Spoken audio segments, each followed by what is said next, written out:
Olá, meu nome é Diene, para quem não me conhece. Eu vou gravar esse vídeo, eu não sou muito boa nisso, é a primeira vez que eu gravo um vídeo, mas eu faço questão de gravá-lo porque eu quero glorificar o nome de Deus e testemunhar algo incrível que aconteceu na minha vida e que eu devo a Ele e também a algumas pessoas que oraram por mim. Eu quero falar sobre, contando esse testemunho, eu quero falar sobre a importância da oração, o quanto que a oração ela é benéfica, o quanto que ela pode realmente nos curar, pode nos abençoar e nos sustentar. Não é à toa que Jesus ele disse que nós devíamos fazer duas coisas, orar e vigiar. São duas coisas que andam muito juntas e a oração, por mais preciosa e poderosa que seja, infelizmente é algo que é muito difícil das pessoas colocarem realmente em prática diariamente. Mas eu sou prova viva de que a oração de um justo pode muito em seus efeitos. No livro de Tiago, capítulo 5, no versículo 16, diz assim: confessai as vossas culpas uns aos outros e orai uns pelos outros para que sareis. A oração feita por um justo pode muito em seus efeitos. Eu quero compartilhar esse testemunho porque eu passei por um grande inverno na minha vida e não foi fácil. Eu quero resumir porque eu não quero fazer disso um grande drama, mas em meados de 2015 aproximadamente, no segundo semestre, eu comecei a ter crises muito fortes de enxaqueca e não apenas de cefaleia, porque antes eu já tinha cefaleia no meu período pré-menstrual. Mas a partir de 2015 eu comecei a ter crises mesmo, e a crise de enxaqueca, para quem não sabe, ela não é apenas a dor, ela tem outros sintomas, como cabeça pesada, pensamento,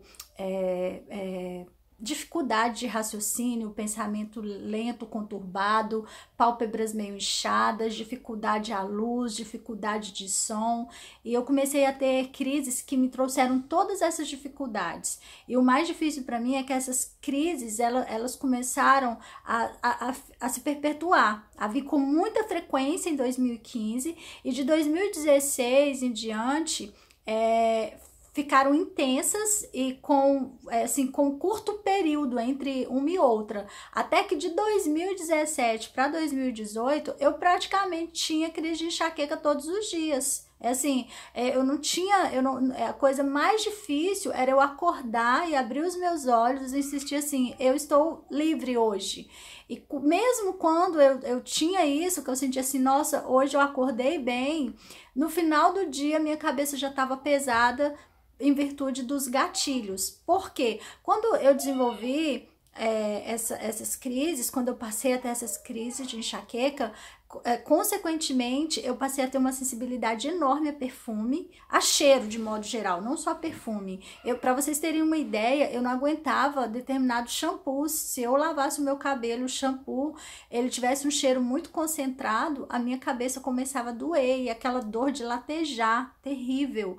Então, hidratante, eu só conseguia achar um único hidratante, aliás, dois hidratantes que eu pudesse realmente utilizar no meu corpo, um porque não tinha cheiro e um outro de uma determinada marca, que até fiquei surpresa, que tinha um cheiro de cacau, mas não me gerava dor alguma. Então eu tive que mudar muitos hábitos na minha vida, e isso trouxe para mim um inverno muito grande, porque como eu comecei a ter sensibilidade a cheiro, eu precisei me afastar das pessoas. Eu sempre fui uma pessoa muito comunicativa, quem me conhece sabe, eu sempre fui muito carinhosa, eu gostava de abraçar a pessoa, de dar beijinho, de orar bem perto da pessoa. De repente eu não podia mais abraçar ninguém, eu não podia nem estar perto das pessoas para conversar com elas, em virtude do perfume. E foi muito ruim, além de todas as dificuldades internas que eu tive que enfrentar com isso. Ainda foi muito ruim ter que lidar com as suspeitas, né, e o julgamento das pessoas, porque existiam pessoas que julgavam quase como frescura, ou como sendo algo psicológico da minha cabeça, quando eu dizia que o perfume fazia a minha cabeça doer. Então, foi um inverno muito, muito difícil na minha vida. Poucas pessoas realmente sabem, né, do que aconteceu. Assim, é um grupinho muito seleto mesmo, que sabe das minhas dificuldades. O pessoal do meu trabalho, eles acompanharam bem, porque talvez eles que tenham mais sofrido comigo, porque eles tinham que lidar comigo. Foi um período em que, quando você tá com dor, quem tem dor continuamente pode testemunhar isso. O seu humor fica extremamente alterado, você fica uma pessoa mal-humorada, ranzinza, porque aquela sensação de dor contínua, ela mexe com você, ela altera de forma significativa o seu humor. A minha amiga de trabalho, a Gabriela, ela quase todos os dias me perguntava: e aí, você tá bem hoje? Eu cheguei a dizer para ela um dia: amiga, por favor, não me pergunta mais, não me pergunta, porque eu não quero dizer para você todos os dias que eu tô mal. Eu também não posso dizer para você todos os dias que eu tô bem, porque eu vou estar mentindo. Então, você vai aprender a me reconhecer. E elas meio que sabiam mesmo, acho que reconhecer. Às vezes eu terminava falando, mexendo, dizendo assim: ai, minha cabeça tá doendo, ou eu vou tomar um remédio. E essa passou a ser a minha vida, e eu fiquei nesse inverno terrível por 3 anos, tendo que conviver diariamente, praticamente, com dor, tendo que tomar um determinado remédio que minha irmã disse que esse remédio tinha que me dar me dá direitos, né, sobre ele, do tanto que eu propaguei esse remédio, que era o único que realmente tirava a minha dor. E além disso, eu adquiri uma sensibilidade enorme a inúmeras comidas. Eu não podia comer nada com leite ou derivado, eu não podia, aliás, hoje ainda não posso, né, isso não foi ainda, assim, não foi curado. Então, eu não posso comer nada com leite e derivados, eu não posso carne de porco, eu não posso comida gordurosa, fritura, ou seja, é toda uma dieta para evitar que seja desencadeada uma crise. Então, em novembro, e assim, e tinha algumas pessoas que oravam por mim, né? Eu já tive crise, gente, tão grande, assim, de durarem 15 dias. Eu já passei 2 natais na minha casa sozinha, porque eu estava com crise de enxaqueca, eu não consegui viajar para ir passar o Natal com a minha família, e eu não consegui ir para casa de nenhum amigo que me convidou. Eu passei o último, eu lembro que no Natal, salvo me engano, de 2017, eu passei sozinha dentro de casa, e eu não tinha condições nem no dia seguinte de pedir uma marmitex, porque eu não dava conta de me locomover da minha casa para ir buscar uma comida no meu portão, e eu não tinha ninguém aqui, eu tinha mudado para um local novo, eu não tinha nenhum amigo para pedir ajuda, e eu tive que comer miojo.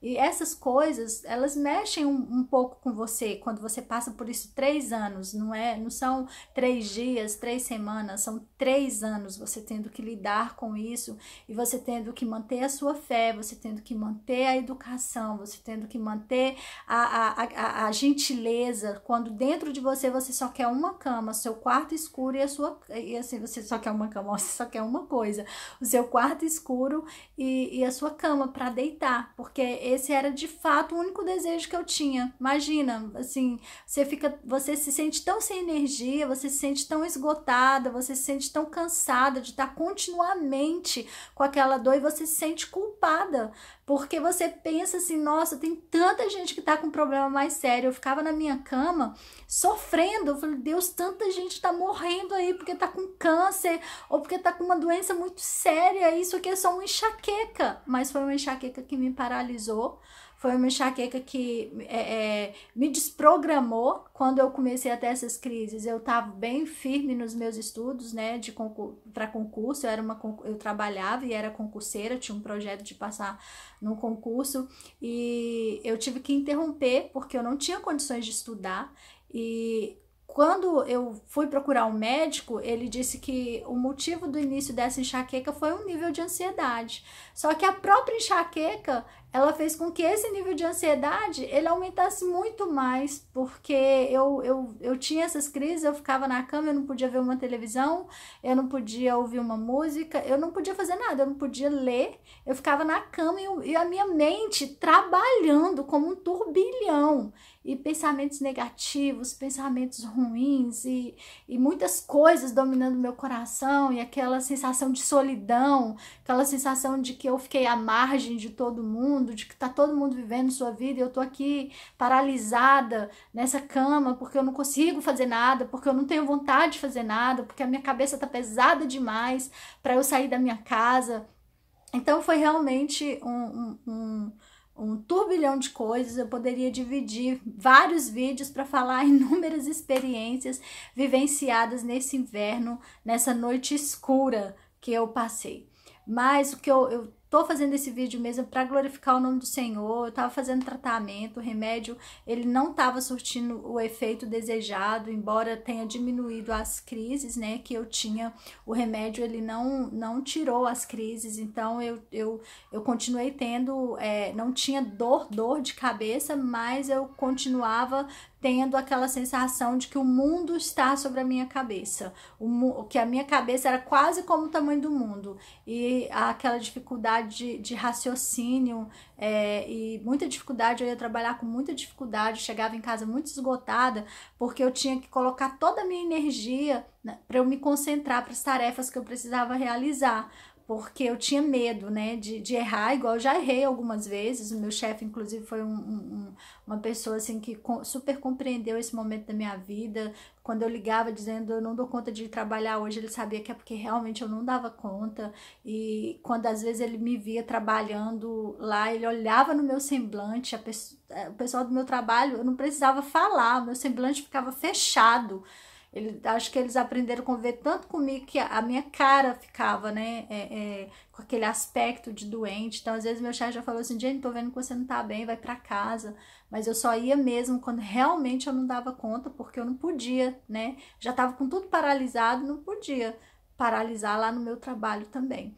E foi muito complicado, tudo isso, principalmente. A única coisa que eu quero ressaltar mais é como eu me senti só. Eu não tenho como pular isso, porque esse é um dos sentimentos que mais pega muitas pessoas, é o sentimento de solidão. Porque quando você tá numa situação que é frequente, você está exposta numa dificuldade que te afeta e que parece que é praticamente permanente, você está numa luta que só você sabe. Você pode dizer para as pessoas, olha, todo dia tá difícil, mas as pessoas, elas não têm uma dimensão do que é para você sustentar aquilo diariamente, sem se perder, sem deixar de ser quem você é, sem deixar de ser educado com as pessoas, sem deixar de ser gentil com as pessoas. Gente, é muito difícil.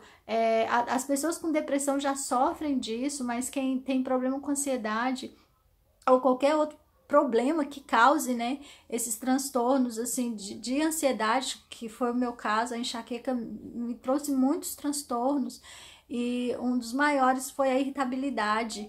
E porque eu me sentia irritada, eu evitava estar do lado das pessoas, porque eu não dava conta de som alto, eu não dava conta de barulho muito alto, e se a pessoa ficava repetitiva, eu me irritava também facilmente, e o perfume também terminava por me afastar muito das pessoas.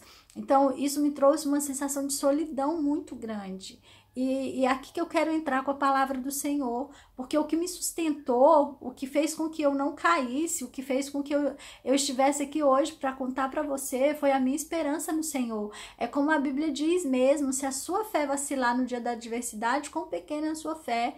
E por muitas vezes eu chorei aqui no meu quarto, eu chorei nessa cama, dizendo para Deus, assim, Deus, eu não entendo o motivo por qual eu tô passando por essa provação. Eu já passei por tantas provações na vida, mas eu não imaginei que eu tivesse que enfrentar isso, e eu não sei se eu tô sendo aprovada nessa situação. Me ajuda. E essas orações me levaram para muito mais perto de Deus, mesmo quando eu achava que Ele estava muito distante de mim. Que às vezes eu falava assim, Senhor, parece que o Senhor não vê o meu sofrimento, parece que o Senhor não entende as minhas dificuldades, está mais forte do que eu. Mas eu finalizava sempre com aquele pensamento assim, caminhando, e com a minha mãozinha assim, Senhor, se eu quiser soltar a minha mão, não solte a sua.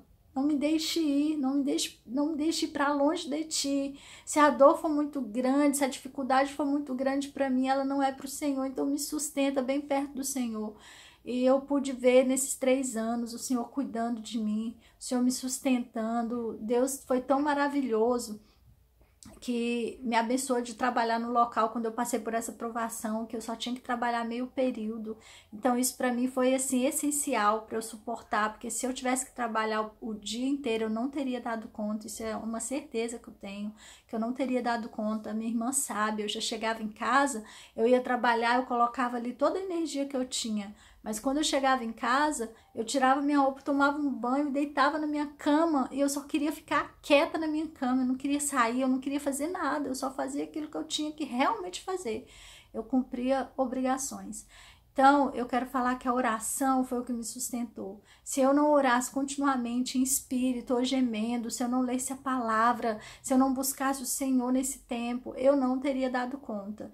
E teve um período em 2007 que a coisa ficou tão feia, eu fiquei tão mal, que eu tive a certeza de que eu estava com depressão. E eu lembro que eu liguei para uma grande amiga minha e eu falei para ela, vem na minha casa me ver, eu tô morta, eu morri. Porque eu já estava tão abatida, eu já estava tão cansada e às vezes eu me sentia tão culpada. Porque às vezes você pensa assim, meu Deus, tem tanta gente com problemas tão maiores, tem gente enfrentando um câncer, tem gente enfrentando doenças muito mais difíceis que a minha. E por que que eu tô tão abatida? Mas é aquela questão assim do todos os dias você ter o seu prazerzinho ali minado, a sua alegria minada por uma dor, por um perfume que você cheira e a sua cabeça pesa, por uma comida que você não pode comer porque a sua cabeça dói, pela irritação que você tem que controlar, porque você não pode descontar nas pessoas o que você está vivendo, você tem que entender que essa história é a sua e você tem que entender e controlar o gênio, o mau humor, para que as pessoas não sejam afetadas por aquilo que está afetando você. Então isso gastava de mim uma energia muito grande. E essa amiga minha veio, fez uma campanha comigo, foi quando eu me levantei novamente, comecei a orar novamente, e Deus foi tão bom, começou a levantar outras irmãs de oração, e elas me diziam, eu tô orando por você, eu tô orando por você, eu tô orando por você, e aquilo foi me sustentando, e eu fui tendo esperança no meu coração de que era um inverno que ia passar, que Deus ia fazer um milagre, que Deus ia fazer alguma coisa por mim.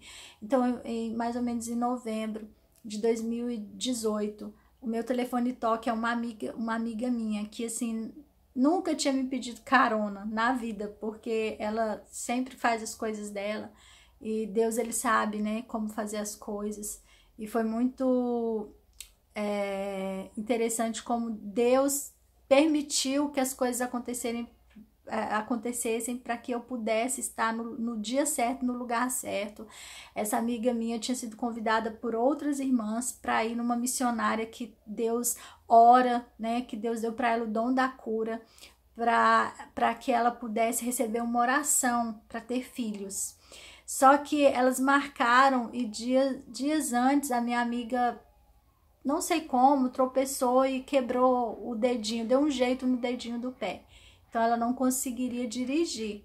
E aí ela me ligou nesse dia falando desse compromisso, que esse compromisso era importante porque ela queria honrar essas irmãs que fizeram esse convite para ela e que eu fosse também, que desse essa carona e aproveitasse que, quem sabe, Deus não iria, né, levantar aquela missionária para orar por mim. E foi algo tão de Deus, porque nesse dia eu tava com a minha cabeça muito doendo, e eu tava trabalhando e antes dela ligar eu só pensava, meu Deus, acaba esse horário porque eu preciso ir para casa deitar, minha cabeça doendo, eu só pensava nisso, que você fica concentrado na dor, né, trabalhando e concentrado na dor. E aí nós fomos nessa missionária e foi incrível. Quando chegou lá, a primeira pessoa por quem ela orou fui eu, né? E quando ela orava por mim, ela colocou, eu não falei nada pra ela, ela nunca tinha me visto, ela não sabia que eu tinha esse problema. Nesse dia, embora eu tivesse com a minha cabeça doendo, meu semblante, ele não estava transparecendo que eu tava numa crise forte, era mesmo só a dor que eu tava sentindo no dia. E foi muito interessante como ela começou a orar por mim. No meio da oração, ela parou e falou assim, minha filha, Deus me mostra que você sofre de uma enxaqueca. E ele me mostra que é uma enxaqueca que ela nem é uma dor de matar, mas ela também não é ela é uma dor que não cessa, que não para. E você não tá tendo uma vida, você tá paralisada. E quando aquela mulher teve aquela revelação, para mim foi tão impactante, porque é como se pela primeira vez uma pessoa realmente estivesse entendendo o que eu estava passando. Acho que assim, eu acho que eu me senti naquele momento muito mais assim entendida, né, do que contemplada. O primeiro sentimento que eu tive foi esse, porque por ser enxaqueca e ser uma coisa assim que não é assim, ai, o bicho de 7 cabeças, às vezes as pessoas tendem a diminuir a dificuldade que eu passei. Então, quando aquela mulher ela transcreveu o que eu estava vivendo, foi a primeira vez que eu me senti realmente entendida, realmente compreendida. E aí eu que assim, meus olhos já encheram de água assim para orar, e eu falei, é isso mesmo, é desse jeito que a minha vida tá paralisada. E ela falou assim, olha, mas Deus te trouxe aqui, eu vou orar e Deus vai te curar. E foi impressionante, aquela mulher orou por mim e eu tomei posse daquela cura. Eu não vou dizer pra vocês que eu saí de lá sem dor, eu não saí sem dor. Eu ainda comentei com as meninas no carro, falei assim, olha, eu não tinha comentado com vocês, mas eu vim pra cá com dor de cabeça. E eu ainda tô com dor de cabeça, mas eu tomei posse, porque essa mulher teve uma revelação de como é a minha enxaqueca. Então foi Deus que falou com ela. Eu sei que Deus, ele vai completar essa obra. E a partir dali, então, eu comecei a tomar posse, E, gente, o que eu quero dizer é que acabou a crise de enxaqueca que eu tinha, de me paralisar, de me acamar, de me adoecer, de eu não poder mais ir para fazer as coisas. Eu tenho dor de cabeça? Tenho. Assim, quero falar isso porque faz parte do testemunho, né? Eu tô menstruada e eu senti dor de cabeça ontem, mas foi como antes, eu tomei um remédio e fui trabalhar normalmente. E não fiquei acamada, não tô acamada, não tô com aquela crise que eu ficava, porque em um mês, se eu ficasse 1 ou 2, 3 dias, dizendo assim, nossa, hoje eu passei o dia sem ter nada, nenhum sintoma, era realmente uma dádiva para mim. E graças a Deus, eu tô falando esse vídeo aqui hoje. Eu tô assim, desde novembro, eu esperei um período para eu contar esse testemunho, e quem tá no meu trabalho pode testificar, quem convive comigo também tem percebido. Às vezes eu tenho dores de cabeça ainda, tenho, a cefaleia eu ainda tenho, mas eu também tô orando para que Deus complete essa obra.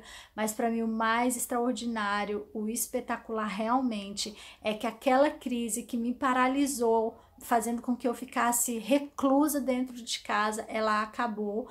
E o que eu tô mais satisfeita também é que eu ainda tenho a sensibilidade ao perfume, mas ela está diminuindo gradativamente, porque antes eu não suportava nada mesmo, e hoje eu já percebo que o meu organismo, ele está novamente reagindo. Então hoje eu já suporto um determinado cheiro sem ter crises, né, sem ter dor de cabeça. Isso para mim é fascinante, é impressionante, porque eu sei onde eu estive e eu sei de onde o Senhor me tirou.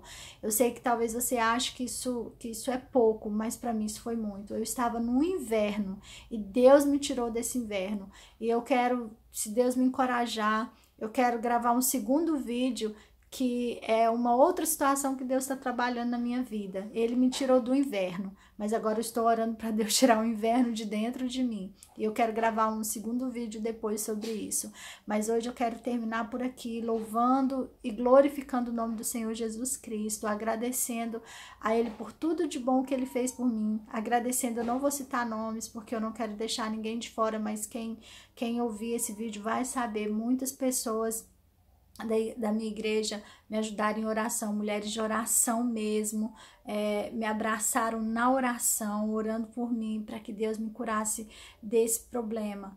E eu tô grata por cada oração que foi feita por mim, tô agradecida por essa amiga que me levou nessa missionária nesse dia especial que era para ela, e ela resolveu dividir esse dia comigo. Ela disse que independente da carona teria me chamado. Mas eu tô muito feliz, porque Deus, ele me curou. Cada dia eu me sinto mais curada, cada dia eu me sinto melhor, porque já se passaram 3 meses, né? Novembro, dezembro, janeiro, fevereiro, vão completar 4 meses e eu sou outra pessoa. Eu comecei a viver novamente, coisa que em 3 anos eu não estava fazendo direito. Eu fazia com muito esforço, eu viajei com dor, eu fui fazer 2 concursos com dor. Tudo que eu ia fazer na minha vida era com dor. Eu já estava desistindo de tudo. Eu estava desistindo de viajar, eu desisti de concurso, eu desisti de estudar. Eu estava desistindo de tudo porque eu não aguentava fazer mais nada com dor. A última viagem que eu fiz, que eu fui conhecer Pirinópolis, eu fui com muita dor. E eu tinha dito para mim, Deus, eu não vou viajar mais também não com dor. E eu já estava desistindo de tudo. E Deus veio, e acho que quando ele viu assim, eu preciso fazer alguma coisa pela minha filha, porque ela não está mais suportando de verdade, ele veio com a sua poderosa mão e me curou. E se Deus fez isso na minha vida, ele pode fazer na sua também. E mesmo que a sua cura não chegue, ele pode sustentar como me sustentou, até o seu limite, porque ele conhece o nosso limite e a graça dele nos sustenta até fora do nosso limite, disso eu não tenho dúvida. Às vezes a gente brinca dizendo assim, eu não ia aguentar mais, mesmo quando a gente acha que não vai aguentar mais, porque a gente não aguenta mesmo, a graça do Senhor nos sustenta, a gente passa a andar não mais na nossa força, mas na força dele, porque Deus é fiel, Deus é grande, Deus é poderoso e Deus é vivo, e ele é vivo na minha vida, e eu quero que ele seja vivo na sua vida também. Deus te abençoe, conserve firme a sua fé, que ela seja uma fé que se desenvolva, que cresça, e eu oro para que de alguma forma o meu testemunho tenha te ajudado a permanecer firme na fé e permanecer firme na oração diária. Faça sua oração persistente, lute, não desiste, não desanime, acredite sempre no Senhor, porque ele é fiel para cumprir as suas promessas. Amém? Deus abençoe você.